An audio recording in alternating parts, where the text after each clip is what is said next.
بسم اللہ الرحمن الرحیم ان الحمد للہ والصلاة والسلام علی من لا نبی بعد اما بعد۔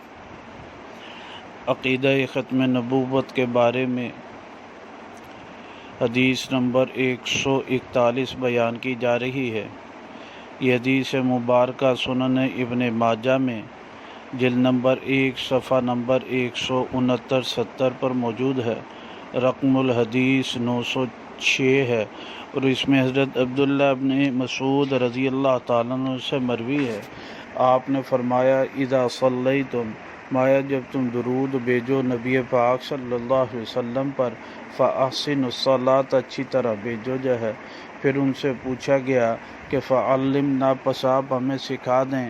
تو قال، آپ نے فرمایا قولوا، تم پڑھو اللہم اجعل صلواتک ورحمتک وبرکاتک علی سید المرسلین وامام المتقین وخاتم النبیین محمد عبدک ورسولک، کہ آپ اے اللہ آپ اپنی رحمت برکت نازل کریں جی سید المرسلین، امام المتقین اور خاتم النبیین محمد عربی صلی اللہ علیہ وسلم پر، جو آپ کے بندے اور آپ کے رسول ہیں۔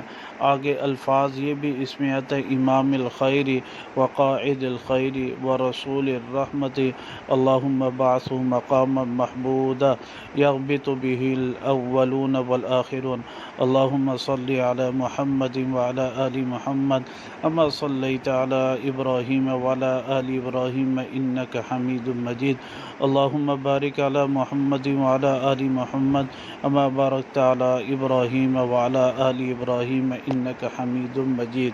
یہ الفاظ ہیں ہمارے جب مستدل ہے وہ اس میں ذکر آ رہا ہے اس حدیث مبارکہ میں کہ وہ خاتم النبیین، کہ آپ علیہ الصلاۃ والسلام خاتم النبیین ہیں، اللہ کے سچے پیغمبر ہیں۔ اللہ سبحانہ وتعالیٰ صحیح سمجھ عمل کی توفیق نصیب۔ بسم اللہ الرحمن الرحیم